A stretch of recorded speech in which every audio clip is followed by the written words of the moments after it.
Mamedyarov kembali meraih kemenangan atas lawannya Vidit Santos Gujarati dalam babak ke-12 turnamen Tata Steel Chess Master 2022, yang mana tinggal menyisakan satu babak lagi. Untuk mencapai 13 babak, game mereka berlangsung dalam 38 langkah dan Vidit Santos melakukan kesalahan pada langkah 26 yang menyebabkan ia mengalami kekalahan. Vidit Santos memulai permainan dengan pion E4. Mamedyarov membalas dengan pion E5 setelah kuda ke F3 dan kuda ke C6 melindungi pion dan gajah ke C4. Di sini membentuk pembukaan Italian game. Setelah gajah ke C5, mereka bermain dengan Guccio Piano. Putih menjawab dengan pion ke petak C3. Di sini kuda raja dikembangkan dan pion ke D3. Lalu pion juga ke D6 dan putih rokade. Kita membalas dengan pion H6, benteng digeser ke E1. Hitam rokade pendek, lalu kuda B ke D2.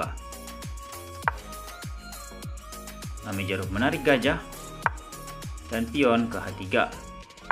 Setelah kuda ke E7, pion ke D4 menciptakan konflik di petak pusat. Di sini memainkan kuda kembali ke petak C6. Terlebih dahulu pion A4 bermaksud mendorong terus pion dan menjebak gajah, tetapi pion memukul pion, pion memukul pion. Dilanjutkan dengan pion D5 mengancam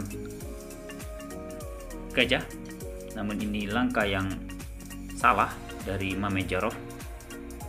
Pion memukul pion dan di sini kuda memukul pion.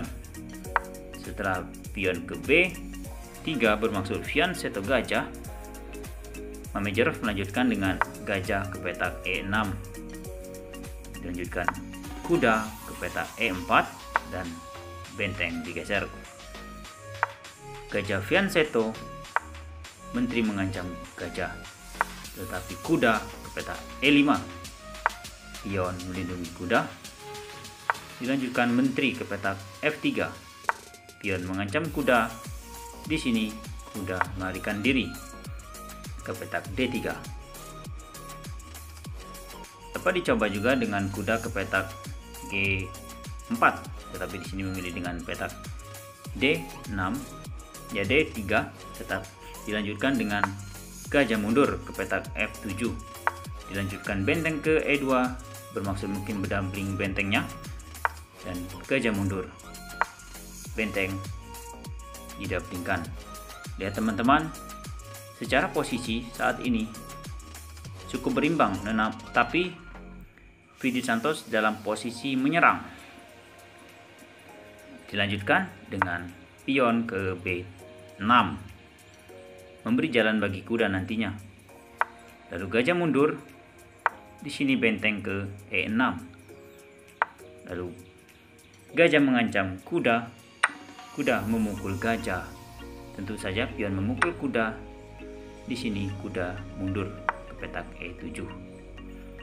Dan di sini posisi dari kedua pemain lebih menguntungkan dari Vidit Santos. Tetapi setelah gajah memukul pion, ini merupakan langkah yang salah. Di sini Vidit mengharapkan dengan Mamedyarov memukul gajah. Tentu itu tidak dipilih dari Mamedyarov sebab kuda akan memukul pion. Mamedyarov membalas dengan menteri memukul pion.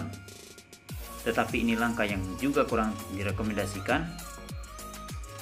Di sini Mamedyarov memilih memainkan menteri ke petak F4. Lihat teman-teman, ini adalah langkah yang salah yang membuat Mamedyarov meraih kemenangan. Memang benar ia mengancam skakmat di petak G7 ini. Namun, Mamedyarov menemukan langkah terbaik memainkan pion ke petak F5, memforking menteri juga kuda.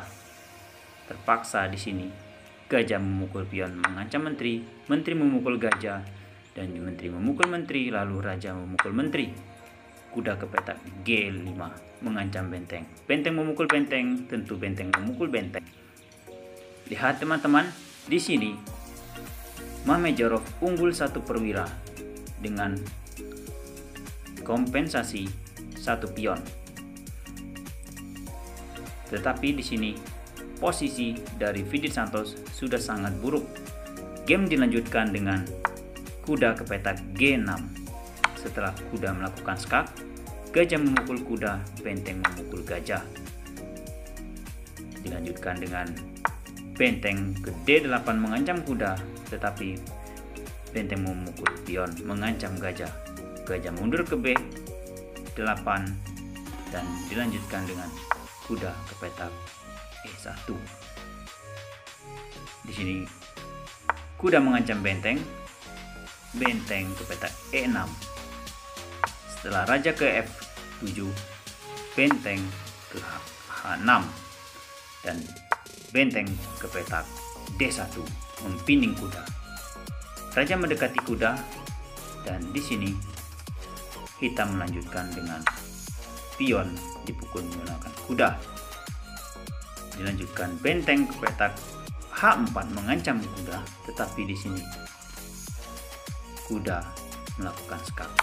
Lihat teman-teman, tepat di langkah ini Fidit Santos menyerah, sebab bila dilanjutkan semisal pion memukul kuda, maka dilanjutkan dengan gajah ke petak G3. Ancaman terhadap benteng dan juga kuda. Dengan katakanlah semisal di sini benteng melakukan skak dan langkah seperti benteng memukul pion, maka akan terjadi skak mati. Baik teman-teman, sekian dulu video kali ini. Apabila video ini bermanfaat, jangan lupa klik tombol like, komen, dan juga subscribe.